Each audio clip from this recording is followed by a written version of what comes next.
भाई उससे कि आजकल भाई जैसे आप ट्रैवल करने जा रहे हो, बहुत लोगों को पंजाब हरियाणा दिल्ली साइड बहुत ये हो गया है कि भाई हमें बाहर निकलना है। तो उसी चक्कर में एक नया टर्म हमें सुनने को मिल रहा है, डोंकी रूट। और क्योंकि मैं आपको बता रहा था कि मैं आपके व्लॉग्स देखता रहता हूँ, तो आपको इंडियन पासपोर्ट की वजह से वैसी बहुत प्रॉब्लम आती रहती है, सब स्टैंपिंग चेक करते हैं। तो ये डोंकी रूट क्या है और कहाँ से होता है, किसके बारे में कुछ बताओ यार। भाई डोंकी रूट है तो बहुत पहले से, पर ये रिसेंटली ज़्यादा टर्म कॉमन होगी। भाई डोंकी डोंकी क्या है? डोंकी बेसिकली टर्म यूज़ करते हैं कि भी जो लोग इलीगली यहाँ से अमेरिका या फिर यूरोप के किसी देश जाके सेटल हो रहे हैं एज इलीगल इमिग्रेंट्स, पर वो वहाँ जाके बोलते हैं कि भी जो भी रीज़न है कि हमें तो खतरा है हमारे देश में इसलिए हम इधर आए हैं, और फिर वो देश उन्हें या तो असाइलम दे देता है या फिर वो लोग इलीगली उनकी सरकार से छुपते हुए रहते हैं। वो बेसिकली डोंकी है। तो सबसे कॉमन डेस्टिनेशन अमेरिका है, सबका सपना है भाई अमेरिकन ड्रीम जीना, डोंकी मार के अमेरिका जाएंगे। तो उसके रेट भी सेट है, छोटे छोटे एजेंट्स, ट्रैवल एजेंट्स बने हुए हैं यहाँ पे, डोंकी एजेंट्स, जिनके कनेक्शन है उधर के देशों में, सेंट्रल अमेरिका में, साउथ अमेरिका में। उधर उन एजेंट्स का अपना माफी है अलग कि भी इधर से इंडिया से कोई डोंकी मार के आएगा तो उन्हें हम जंगल पार कराएंगे, फिर वो मैक्सिको पहुंचेंगे, मैक्सिको में दीवार है अमेरिका की, वो टापेंगे, उसके बाद वो अमेरिका एंटर करेंगे। तो ये कॉम्प्लिकेटेड प्रोसेस है। छोटे सब आसान भाषा में थोड़ी कम टाइम में समझाऊं तो अलग अलग रेट सेट है। अभी रिसेंटली क्या होने लग गया कि डायरेक्टली आपको यहाँ से मैक्सिको पहुंचवा दिया जाता है किसी तरह फ्लाइट से ही। दिल्ली से फ्लाइट उड़ती है डायरेक्ट, इटली होते हुए, यूरोप होते हुए या फिर साउथ अमेरिका होते हुए मैक्सिको लैंड करते हैं। इसका रेट मेरे ख्याल से अभी 40-45 लाख रुपए चल रहा है, जो कि एक आम किसान के बच्चे जाते हैं मोस्टली, और सारे वो अपनी ज़मीन बेच के, किले वगैरह बेच के एक एजेंट को देते हैं 40-45 लाख रुपए, उन्हें मैक्सिको पहुंचवा दिया जाता है। भाई जब वो एयरपोर्ट में, सॉरी काट रहा हूँ आपको, जब वो जाते हैं एयरपोर्ट पे तो उतरते टाइम भी इमिग्रेशन जो होती है तो उनको वीजा सब प्रॉपर मिला होता है। बहुत बार ऐसा होता है कि इमिग्रेशन वाले उन्हें डिपोर्ट कर देते हैं, बहुत बार ऐसा होता है कि उन्हें दिल्ली से ही नहीं चढ़ने देते। तो एजेंट की गारंटी है। अब अलग एजेंट अलग अलग है। कुछ एजेंट कहते हैं मैं गारंटी ले रहा हूं कि अमेरिका तक पहुंच जाए, वहां तक की गारंटी। कुछ कहते हैं भी मैं यहां से निकलवा दूंगा, वहां तक की गारंटी। शुरू में एजेंट जितना झूठ बोल सकता है ना उतना बोलता है, क्योंकि उसे क्लाइंट चाहिए। एजेंट बोलेगा वहां पे नौकरी भी तैयार है, आपको बस मेरे को इतने पैसे देने और इसकी लाइफ सेट है। एक बार वो इंडिया से गया एजेंट अपना फरार, इधर उधर छोटे लेवल के जो एजेंट है, क्योंकि उसकी सिरदर्दी खत्म। काफी लोग रास्ते में मर भी जाते हैं।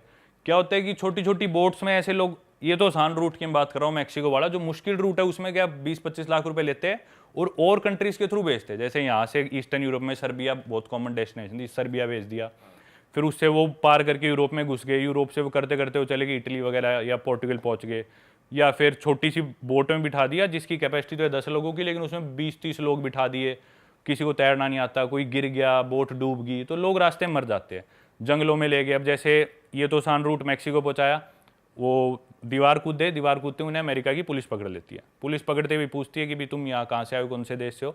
तो इंडिया वाले बताते हैं इंडिया से। पाकिस्तान वाले भी आज के लिए बोलते हैं कि हम इंडिया से, क्योंकि अमेरिका इमिग्रेंट्स ले रहे हैं, उन्हें ही पता है लेबर की कमी है, भाई सस्ती लेबर हमें मिल रही है, कहीं ना कहीं वो भी चाहते हैं आओ थोड़े आओ, लेकिन वो आजकल इंडियंस को प्रेफर कर रहे हैं, क्योंकि जो साउथ अमेरिकन है उनके आसपास वाले देश है उनमें ड्रग्स का सिस्टम, कार्टेल्स, गैंग्स का सिस्टम बहुत है, तो वो क्राइम बढ़ाते हैं आगे। दूसरा अब एक नई चीज आ गई, वो ना थोड़ा सा मेरे को अंदर की किसी आदमी ने बताया, लास्ट टाइम में अमेरिका था पिछले महीने, कि ना थोड़ा सा वो इस्लाम को अवॉइड कर रहे हैं। जो मुस्लिम कंट्रीज है ना, वो आके शायद ऐसा चाह रहे हैं कि इधर ये रिलीजन ना फैलाए, उनकी ऐसी सोच है कि भी गवर्नमेंट की। तो सोच रहे इंडियंस है मोस्टली पढ़े लिखे होते हैं, या नहीं पढ़ा लिखा भी होता है तो क्रिमिनल नहीं होता, तो वो इंडियंस और सबकी जैसे उनको एक लॉकअप में डाल देते हैं। वहाँ पे जो भी लोग दीवार कूद गए, पुलिस पकड़ के लॉकअप में लेगी, फिर उनकी पेशी होती है कोर्ट में जज के आगे। एक आदमी उनके लिए केस लड़ता है, कोई वकील, वो आपका पहले से कोई कॉन्टैक्ट होना चाहिए, या एजेंट करा देता है, या आपका अमेरिका में कोई कॉन्टैक्ट है। जज के आगे पेश हो गया, आदमी बोलता है, पंजाब वाले यूजुअली ये बोलते हैं कि इंडिया में जो सरकार है उससे हमें खतरा है, या हमारे परिवार में हमारी लड़ाई हो रखी है, पड़ोसी से लड़ाई हो रखी है, हमारी जान को खतरा है। जज को लगता है, जज अगर सेटिस्फाई हो जाते हैं भाई इसकी जान को खतरा है इसके देश में, तो वो उसे असाइलम दे देते हैं अमेरिका देश में। उसमें वो असाइलम क्या होता है भाई? असाइलम बेसिकली उसे प्रोटेक्शन दे दी कि तू हमारे देश में रहे, तेरे देश में तेरी जान को खतरा है, लेकिन वो वापस इंडिया नहीं जा सकता। एक बार उसे सिटीजनशिप मिली, उसके हाथ में वहां का पासपोर्ट आ गया तो बात अलग है, लेकिन अभी वो इंडिया नहीं जा सकता जब तक उसे सिटीजनशिप नहीं मिलती या फिर वहां का लीगल सिटीजन नहीं हो जाता। क्योंकि ये तो फिर बेसिकली हिपोक्रेसी होगी कि आपको असाइलम ले लिया आपने, ये बोल के कि मेरी जान को खतरा है, और फिर आप इंडिया ट्रैवल कर रहे हो, तो सरकार को पता चल जाए तो आपको कभी घुस नहीं देंगे। इसी केस में ऐसा भी होता है कि कई लोगों को डिपोर्ट कर देते हैं, उनका केस मानती नहीं, भाई तुम्हारी जान को खतरा नहीं है, वापस जाओ। हाँ, तो पैसे गए उनके, जो एजेंट के पास पैसे थे वो गए। ये तो आसान तरीका था, थोड़ा सा मुश्किल वाला भी बताता हूँ, जिसमें 20-25 लाख रुपए लेते हैं। उसमें आपने मेरी सेंट्रल अमेरिका की वीडियोस देखी होगी, वो पनामा वगैरह ले जाते हैं। कोलंबिया पहुंचा देंगे या पनामा पहुंचा देंगे। पनामा के जंगल बहुत खतरनाक है भाई, बहुत घने जंगल है और काफ़ी लोग जंगल का सफ़र तय नहीं कर पाते। किसी को सांप डस गया तो रास्ते में मर गया, किसी का पैर कट गया, पैर टूट गया, जानवर ने मार दिया।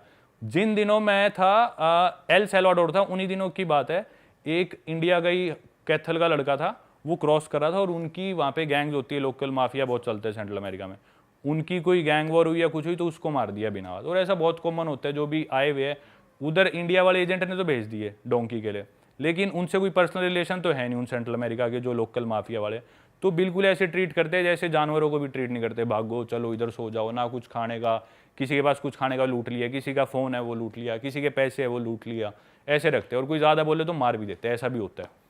पर भाई ऐसे जा रहे हो तो फिर हो सकता है आपके साथ ऐसा कुछ, क्योंकि इलीगली जा रहे हो, कोई समझेगा ही नहीं कुछ आप। हाँ, जैसे मेरे साथ क्या था कि मैं अमेरिका से नीचे की तरफ आने लग रहा था, लेकिन एक बारी निकारागुआ देश में मेरे को एंट्री नहीं मिली, तो मेरे को वापस ऊपर जाना था एक बारी। तो जब मैं ऊपर की तरफ जाने लगा ना, तो वो रोड और सिटी का रूट वो डोंकी रूट ही बन गया। तो कोई बस वाला मेरे को बस में बिठाने को तैयार नहीं, कोई ऑटो वाला ऑटो में बिठाने को तैयार नहीं। मैं उनसे कारण पूछता, भाई क्यों? बोलते क्योंकि तुम इंडियन हो। वो स्पेनिश में मेरे को बोलते, फिर स्पेनिश में हमारी बात होती, बोलते क्योंकि तुम इंडियन हो और तुम इलीगली अमेरिका जाओगे। फिर बोलते सुएवे अमेरिकाना, सुएवे मतलब सपना, अमेरिकाना मतलब अमेरिकन, तुम्हारा अमेरिकन ड्रीम है, तुम इलीगली जा रहे हो। फिर मैं पासपोर्ट निकाल के दिखाता, भाई मेरे पास अमेरिका का वीज़ा है, मैं अमेरिका से यहाँ घूमने के लिए आया, मेरे को बिठा लो। तो तब जाकर मेरे को बिठा लेते थे। कोई पुलिस वाला भी बस में जैसे चेकिंग करने आएगा, सीधा मेरी सीट पे आएगा, हाँ दिखा भाई चल जेल में। मैं बोला अरे पासपोर्ट है मेरे पास, वीज़ा भी है, मैं वैसे जाने लग रहा हूँ लीगली। कोई मानता ही नहीं था, क्योंकि एक तो इंडिया में ट्रैवलिंग का कल्चर नहीं है, बैकपैकर्स इतना उधर जाते नहीं। हर इंसान जो उन्हें दिखता है, 100 के ग्रुप जाते हैं या जो भी दिखता है, यूजुअली वो इलीगली ही जा रहे होते हैं। तो इसलिए काफ़ी उस टाइम लगता है भाई रेसिज्म हो रहा है, पर क्या कर सकते हैं भाई, अपने लोग ऐसा कर भी रहे हैं। और भाई जो आप कार्टेल वाली बात बता रहे हो कि वो लोग अपना बढ़ा रहे हैं, जैसे ऐसे लोग भी आ रहे हैं, तो इंडियंस इसमें भी घुस रहे हैं? नहीं, इंडियंस नहीं घुस रहे। इंडियंस यूजुअली जाते हैं, वो नौकरी करते हैं या तो किसी गैस स्टेशन में पेट्रोल वगैरह पे, या फिर किसी ग्रोसरी स्टोर पे जो मेन कैशियर का काम है वो इंडियंस करते हैं। क्योंकि अपने को क्या एक्स्ट्रा फायदा है कि इंडियंस चाहे इंग्लिश बोल ना सकते हो फ्लुएंटली, समझ ऑलमोस्ट हर आदमी लेता है काम चलाओ, तो जल्दी बोलना भी सीख जाते हैं और जल्दी उनकी अमेरिकन इंग्लिश समझनी भी सीख जाते हैं। तो एक तो ये एडवांटेज है। दूसरा, इंडियन शरीफ होते हैं इनके कंपैरिजन में। अपना इतना ड्रग्स का, चाहे इंडिया में इतनी बड़ी पॉपुलेशन है, फिर भी क्राइम उस हिसाब से इतने बड़े नहीं है। आप साउथ अमेरिका, सेंट्रल अमेरिका, इन देशों में जाओ, छोटे छोटे देश है, लेकिन हर आदमी क्राइम में इन्वॉल्व है अपनी उम्र का। अपने इतने ज़्यादा क्या क्राइम है, किसी ने कोई ड्रग ट्राई कर लिया तो कर लिया, यूजुअली ये क्राइम होते हैं। पर वहाँ पे हर आदमी एक ऑर्गेनाइज्ड कार्टेल का, एक ऑर्गेनाइज्ड गैंग का मेंबर है, जो कि पूरी सिटी का ड्रग कंट्रोल कर रहे हैं, जो बाद में अमेरिका जा रहे हैं, जो भी हो रहा है। तो वो चीज़ आगे फिर वो वहाँ अमेरिका में फैलाते हैं कि भी ड्रग्स कंट्रोल करो और प्रोस्टिट्यूशन या ये सारी, और इंडियंस यूजुअली नहीं करते सब। वैसे इनके हेड जेल में रह के भी चला रहे हैं, ये सब ऑपरेट कर रहे हैं अभी भी, जैसे मेक्सिको में कर रहे हैं। मेक्सिको में जेल में रह के भी वो सिस्टम भी इन्वॉल्व है भाई। जब तक सिस्टम पूरी तरह उन्हें नहीं करेगा तो होती है भाई, सारी चीज़ें होती है।